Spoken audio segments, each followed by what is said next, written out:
Hello students, સ્વાગત છે આપ સૌનું મારી યુટ્યુબ ચેનલમાં. આજે આપણે ટ્રાન્સફોર્મરના કેટલાક ઇમ્પોર્ટન્ટ ક્વેશ્ચન જોઈશું જે આવનારી વાયરમેનની ભરતી છે. એની એક્ઝામ ડિસેમ્બરમાં આવવાની છે. તમને ખ્યાલ છે એની ડેટ પણ ડિક્લેર થઈ ગઈ છે. ક્લિયર છે? તો એ એક્ઝામ માટે આ ક્વેશ્ચન ખૂબ જ ઇમ્પોર્ટન્ટ હશે. So let's see. ટ્રાન્સફોર્મર કયા સિદ્ધાંત પર કાર્ય કરે છે? ચલો, આ ટ્રાન્સફોર્મર જે છે કયા સિદ્ધાંત પર કાર્ય કરે છે? તો મ્યુચ્યુઅલ ઇન્ડક્ટન્સ આવશે. બરાબર. જો આમાં જે ઈએમએફ ઇન્ડ્યુસ થશે એ કયા પ્રકારનું ઈએમએફ ઇન્ડ્યુસ થશે? તો સ્ટેટિકલી ઇન્ડ્યુસ ઈએમએફ થશે. કયું હશે? સ્ટેટિકલી. અને રોટેટિંગ મશીન જે હોય છે, જેમ કે ડીસી મશીન હોય, ક્લિયર છે, એસી મશીન હોય, તેમાં ઈએમએફ કયું હશે? તો ઈએમએફ હશે એમાં is equal to BVL sine થીટાવાળું ઈએમએફ ઇન્ડ્યુસ થશે. ક્લિયર છે. અને આમાં જે હશે -N/dt. ક્લિયર છે. બીજી વાત કરીએ આપણે ટ્રાન્સફોર્મરમાં જે ઈએમએફ ઇક્વેશન હોય છે એનું સૂત્ર શું આવે? ફોર એક્ઝામ્પલ પૂછાય તો 4.44 શું થશે ભાઈ? 4.4 ફ્રિકવન્સી, પછી નંબર ઓફ ટર્ન્સ આવશે અને m. ક્લિયર છે. હવે mની જગ્યાએ આપણે શું લખી શકીએ? BM × એ લખી શકીએ. ક્લિયર છે. આની જગ્યાએ આપણે શું લખી શકીએ? આ લખી શકીએ. તો પરીક્ષામાં પૂછાય કે ઈએમએફનું સૂત્ર શું થાય? તો 4.44 FN m. ફ્રિકવન્સી કોન્સ્ટન્ટ હશે. ક્લિયર છે. બીજી વસ્તુ તમે એ સમજો, આ ટ્રાન્સફોર્મર છે. આ શું છે? ટ્રાન્સફોર્મર. ટ્રાન્સફોર્મરમાં અહીંયા પ્રાઇમરી વાઇન્ડિંગ હશે અને અહીંયા જે હશે સેકન્ડરી વાઇન્ડિંગ હશે. ક્લિયર છે. તો પ્રાઇમરી અને સેકન્ડરી વાઇન્ડિંગ જો ટર્ન્સ જે હશે એ બંને ઇક્વલ થઈ જાય તો એ ટ્રાન્સફોર્મરનું નામ ચેન્જ થઈ જશે. શું થશે? Isolated transformer. ક્લિયર છે. ચલો આગળ વાત કરીએ. ટ્રાન્સફોર્મેશન રેશિયોની વાત કરીએ તો જો V1/V2 ઇઝ ઇક્વલ ટુ શું થશે?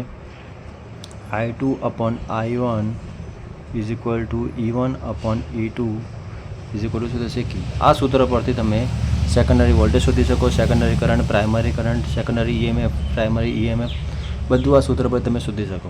ક્લિયર છે. આના પરથી દાખલા આગળ આવશે, આગળ આપણે વાત કરીશું. ક્લિયર છે. ચલો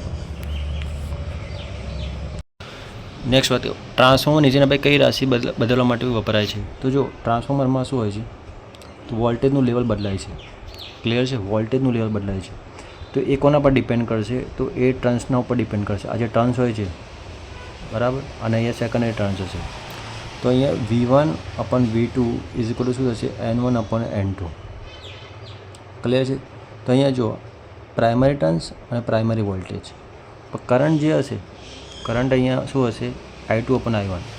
પણ એક વસ્તુ યાદ રાખજો, ટ્રાન્સફોર્મરમાં શું હશે? પાવર જે હશે ને બંનેમાં, પાવર એ બંનેમાં સેમ હશે.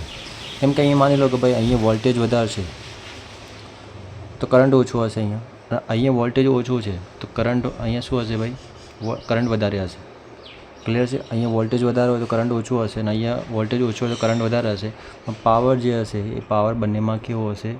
સેમ હશે, સરખો હશે બંનેમાં. ક્લિયર છે. નેક્સ્ટ વાત કરીએ. ટ્રાન્સફોર્મર નીચેની કઈ રાશિ બદલાતી નથી? તો ફ્રિકવન્સી.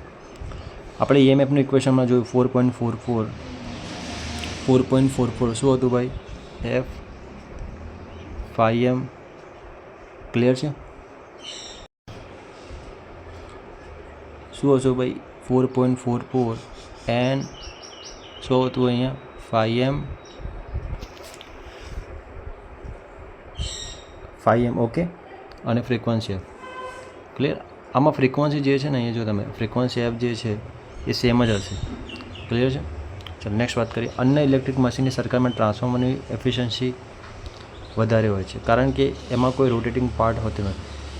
જો રોટેટિંગ પાર્ટ હોત, આ એક જાતનું ઇન્ડક્શન મોટર, આ જે છે ને આમાં સેકન્ડરી જે છે ઓપન છે, બરાબર. ઇન્ડક્શન મોટર જે હોય છે ને એમાં સેકન્ડરી શોર્ટ સર્કિટ હોય છે. એટલે એક જાતનું આ ઇન્ડક્શન મશીન જ છે પણ કેવું? શોર્ટ સર્કિટેડ છે. ક્લિયર છે.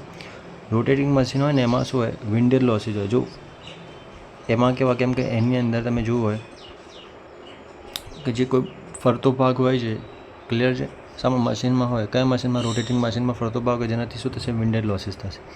આમાં કોઈ એવું છે નહીં. અન્ય ઇલેક્ટ્રિક મશીનની સરખામણીમાં ટ્રાન્સફોર્મરની એફિશિયન્સી વધારે હોય છે કારણ કે તેમાં કોઈ પણ ભાગ ફરતો નથી. ક્લિયર છે. નેક્સ્ટ વાત કરીએ. ટ્રાન્સફોર્મર માત્ર એસીમાં જ કાર્ય કરે છે કારણ કે ટ્રાન્સફોર્મર ઇન્ડક્શનના સિદ્ધાંતમાં કાર્ય કરે છે. ઇન્ડક્શનનો ગુણધર્મ માત્ર એસીમાં જ હોય છે, ડીસીમાં નથી હોતો. ક્લિયર છે. ટ્રાન્સફોર્મરની પ્રાઇમરી સેકન્ડરી વાઇન્ડિંગ હંમેશા આંટાની સંખ્યા કેવી હોય છે? અલગ અલગ હોય છે. ક્લિયર છે. પ્રાઇમરી સેકન્ડરીની આંટા જે હોય છે, ક્લિયર, તમને ખ્યાલ જ હશે. કોપર જે છે, આપણે કોપરનો વાયરનો ઉપયોગ કરતા હોઈએ છીએ. તેમાં આંટાની સંખ્યા જે હોય છે, આંટાની સંખ્યા, એટલે એને શું કહીશું આપણે? ટર્ન્સ કહીશું. શું કહીશું? ટર્ન્સ કહીશું. એ ટર્ન્સ જે હશે એ અલગ અલગ હશે. ક્લિયર છે. નેક્સ્ટ વાત કરીએ. ટ્રાન્સફોર્મરની કોર બનાવવા માટેની કયું મટીરિયલ સૌથી ઉત્તમ છે? કાર્ગો જે આવે છે, cold rolled grain oriented steel, CRGO. Cargo, cold rolled grain oriented steel. Clear છે. આનો આપણે ઉપયોગ કરીએ છીએ કોર બનાવવા માટે. જે વાઇન્ડિંગ સાથે સપ્લાય જોડવામાં આવે તો ઇનપુટ વાઇન્ડિંગને ખાલી જગ્યા કહેવાય પ્રાઇમરી વાઇન્ડિંગ. આવા ક્વેશ્ચનમાં પૂછાય છે એક્ઝામમાં, યાદ રાખજો.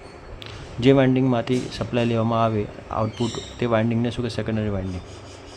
ક્લિયર છે. નેક્સ્ટ વાત કરીએ. ટ્રાન્સફોર્મરની કેપેસિટી જો કોરના ક્રોસ સેક્શનલ એરિયા પર આધાર રાખે છે. ટ્રાન્સફોર્મરની કેપેસિટી કોરના ક્રોસ સેક્શનલ એરિયા પર આધાર રાખે છે, યાદ રાખજો. ટ્રાન્સફોર્મરમાં રિવાઇન્ડિંગ વખતે મેન્યુફેક્ચરે દર્શાવેલ સ્ટાન્ડર્ડ ડાટા આંટા અને વાયરનો ગેજ મુજબ રિવાઇન્ડિંગ કરવું જોઈએ, જેનાથી શું થાય? વોલ્ટ એમ્પિયર કેપેસિટી સમાન રહે. ક્લિયર છે. નેક્સ્ટ વાત કરીએ. જો આપણે કોર મટીરિયલ તરીકે સિલિકોન સ્ટીલ વાપરીએ, તેમાં VA રેટિના ટ્રાન્સફોર્મર માટે કોરનો ક્રોસ સેક્શનલ એરિયા શું થશે ભાઈ? ઘટશે. ક્લિયર. તો અહીંયા શું આવશે? C આવશે. નેક્સ્ટ વાત કરીએ. કોઈ નિશ્ચિત રેટિંગના ટ્રાન્સફોર્મર સેકન્ડરી વાઇન્ડિંગ આંટા ડબલ કરવામાં આવે, એ જ સ્થિતિમાં પ્રાઇમરી વોલ્ટેજ અડધા કરવામાં આવે તો જેટલા હતા એટલા જ રહેશે. એમાં વોલ્ટેજ જેટલા હશે એટલા રહેશે. ક્લિયર. ચલો નેક્સ્ટ વાત કરીએ. કોલ્ડ રોલ્ડ મટીરિયલ જે હશે તો અહીંયા શું હશે? પહેલામાં Q આવશે, એડી કરંટ લોસ ઘટ હશે. પ્રાઇમરી વાઇન્ડિંગ તો શું આવશે? અહીંયા સપ્લાય ટર્મિનલ હશે. સિલિકોન સ્ટીલ શાના માટે હશે? તો સિલિકોન સ્ટીલ તમે જુઓ અહીંયા, આ પ્રાઇમરી વાઇન્ડિંગ જે છે એ સપ્લાય ટર્મિનલ છે. ક્લિયર છે. અને આ શું આવશે ભાઈ? P આવશે. એમાં હિસ્ટેરેસિસ લોસ ઘટાડશે. સિલિકોન સ્ટીલ હિસ્ટેરેસિસ લોસ ઘટાડશે. ક્લિયર છે. અને સ્ટેપ ડાઉન ટ્રાન્સફોર્મર શું હશે? અહીંયા સેકન્ડરી વાઇન્ડિંગમાં આંટા ઓછા હોય છે. આવા જોડકા બી પૂછેલા એક્ઝામમાં, ઇમ્પોર્ટન્ટ છે, આ પૂછાઈ શકે. નેક્સ્ટ વાત કરીએ. નીચેને કયું ટ્રાન્સફોર્મર ભૌતિક સાઇઝમાં સૌથી નાનું હોય છે? તો જો અહીંયા જેની ફ્રિકવન્સી સૌથી વધારે હોય ને એ ટ્રાન્સફોર્મર સૌથી નાનું હોય છે. 3 ફેઝ સેલ્ફ પ્રકરણ ટ્રાન્સફોર્મર લિંબની સંખ્યા કેટલી હોય છે? 4 હોય છે, યાદ રાખજો. નીચેના કઈ રચનાનું ચુંબકીય ક્ષેત્ર સૌથી શક્તિશાળી હોય છે? તો આયર્ન કોર વિન્ટર ઘણા આંટાની કોઇલનું. ક્લિયર છે. તો આ 17 ક્વેશ્ચન જોયા. જો તમારી ઈચ્છા હોય તો આપણે બીજા ક્વેશ્ચન લાવીશું. એકવાર તમે જોઈ લેજો. આ ક્વેશ્ચન ઘણા ઇમ્પોર્ટન્ટ છે. આવા અઢળક ક્વેશ્ચન આપણે લાવીશું. ક્લિયર છે. જો ચેનલમાં તમે ન્યૂ હોય તો ચેનલને લાઇક કરી દેજો, ચેનલને સબસ્ક્રાઈબ કરી દેજો અને આવનારી અપડેટ તમને મળતી રહે. ક્લિયર છે. એક્ઝામ નજીક આવી ગઈ છે, તૈયારી કરતા રહેજો. ક્લિયર છે. જય હિન્દ.